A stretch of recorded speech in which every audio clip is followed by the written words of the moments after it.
Hola, Isabela Chabasco, Matilda Salazar. Bueno, hoy día vamos a presentar la dictadura chilena y bueno, nuestra problemática es cómo la dictadura chilena sigue influyendo en la actualidad. Bueno, Punta Peuco es un centro penitenciario especial construido en 1995, ubicado en Tiltil, a 64 kilómetros de Santiago, y está destinado este centro a personas condenadas por crímenes de violación a los derechos humanos cometidos durante el periodo militar. En la cuenta publicada del 2025, el presidente Gabriel Boric anunció que no existe justificación alguna para este privilegio y ha instruido al Ministerio de Justicia y de Derechos Humanos que modifique el decreto que creó dicho establecimiento, abandonando su condición especial que existe hasta el día de hoy y transformándolo en un penal común, porque no es medida de justicia, sino una medida necesaria de nuestro sistema. No se ve mucho la imagen, pero esta es la foto de Punta Peuco desde arriba. Bueno, Punta Peuco tiene posibilidades como, por ejemplo, usar carpas para recibir sus visitas y al aire libre, que serían estos cuadraditos que se ven acá. Están estas áreas verdes, aquí y aquí también. Y además el penal cuenta con canchas de tenis, que es este espacio que está acá, que además de ser iluminadas son utilizadas por estos victimarios. Bueno, tienen un patio especial donde tienen una terraza donde cada convicto lo puede utilizar como para hacer asados o también invitar visitas. Ellos pueden elegir eso. Bueno, en comparación a las demás cárceles, esto es más bien como un centro recreacional y en comparación a otros penales, esto tiene muchos más privilegios y en otro condenado en Chile no se va a encontrar.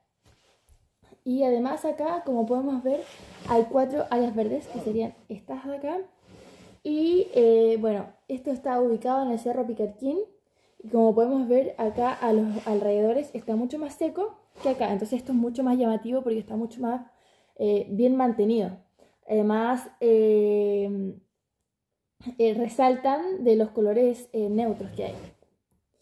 Bueno, también acá son áreas de esparcimiento, ya que no es como cualquier otro penal, ya que ellos pueden salir las veces que quieran, al patio, pueden ir y volver, y en cambio otros penales están encerrados completamente y ahí siguen. Bueno, acá hay 140 personas privadas de libertad, pero se ocupa un espacio supuestamente de 130 reclusos. Bueno, también esto mide 3.900 metros cuadrados.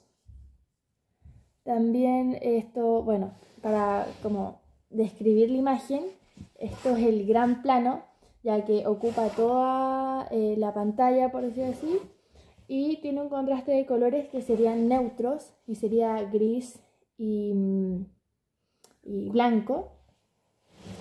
Acá se ve como amarillo, pero es porque está más o menos como desteñido, pero es como igual resaltan porque esta cárcel se ve como mucho más familiar en comparación a otras que son como apagadas. Y bueno, también tiene una magnitud y los elementos que serían que ya esto es bastante amplio y se ve bastante grande. Y en la foto además se ve bastante grande, que está tomada desde arriba, desde un dron. Y lo otro que sería que estas áreas verdes también podrían ser como un intento para poder integrar esta cárcel visualmente con el paisaje periférico. El exilio dejó una generación marcada que repercute en la actualidad. Asociando el libro Patagonia Express de Luis Sepúlveda, que fue publicado en 1955, con el exilio. Por principio, el autor fue uno de los muchos exiliados en la dictadura de Augusto Pinochet por su militancia política. Él era parte de las Juventudes Socialistas y asistía también a todas las reuniones de las Juventudes Comunistas.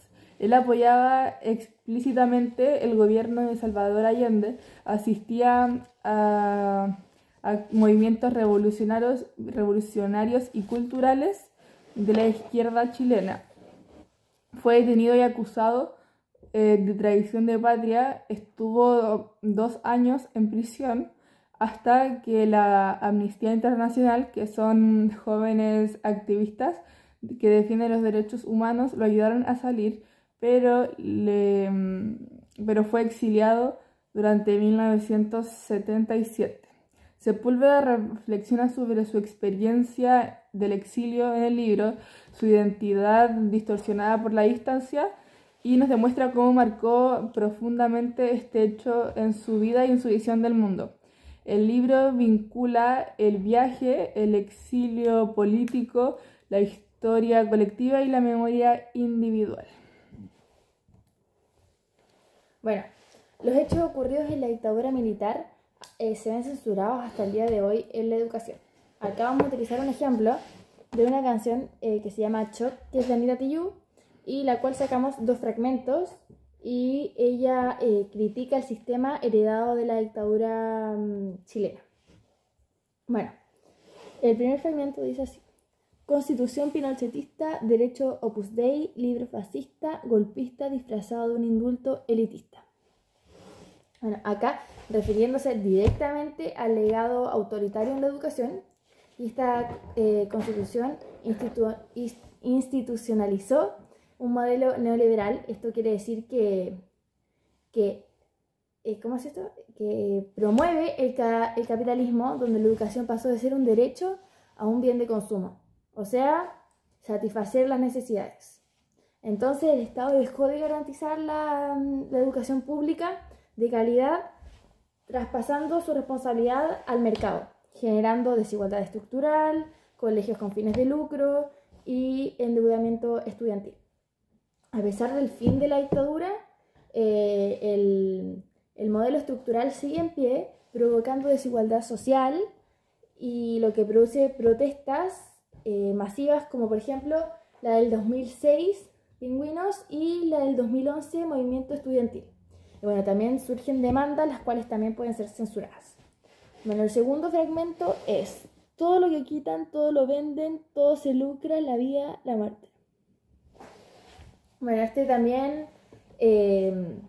refiriéndose al lucro y privatización de la educación, es una crítica sobre la mercantilización de la vida y sobre todo la educación, ya que en Chile la educación fue transformada en un mercado mediante el enriquecimiento, y esto hace relación con la censura, puesto que la historia de la dictadura muchas veces ha sido silenciada o expuesta sin tomarle como el verdadero peso a esto, ocultando las violaciones de los derechos humanos y el impacto estructural. Estos temas a pesar del paso de los años de la dictadura, el sistema educativo también silencia o suaviza estos temas, dejando a los estudiantes sin una comprensión crítica de la historia reciente, ya que esto no fue hace tanto, fue en 1973, y los establecimientos educacionales en Chile se rigen por los planes, por programas de estudio otorgados por el Ministerio de Educación.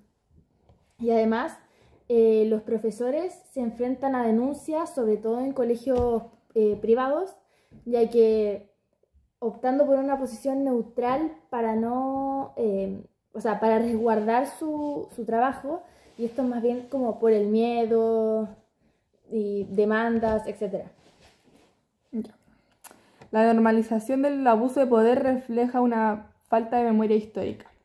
Aquí tenemos un diálogo que es una entrevista emitida por la Radio Agricultura este 2025, guiada por el señor Sergio Irane, que entrevistó a la exalcaldesa de Providencia y ministra de Trabajo del primer gobierno de Sebastián Piñera, Evelyn Matei, hija de Fernando Matei, quien fue durante la dictadura el comandante en jefe de la Fuerza Aérea.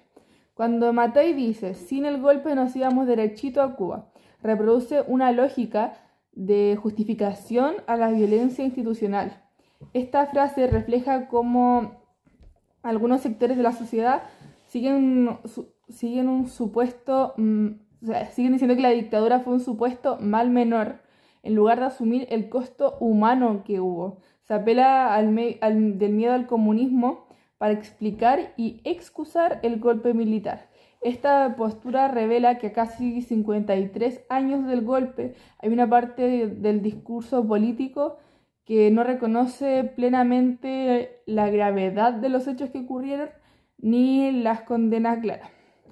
Luego, cuando dice, durante la época que él estuvo en el cargo no hubo un solo caso de violación a los derechos humanos, en el cual Matei asegura que en el mandato de su padre no hubo, pero en el 2012 se hizo una entrevista con CNN Chile a Fernando Matei, donde él afirma que se siente avergonzado porque en su mandato sí hubo violaciones a los derechos humanos.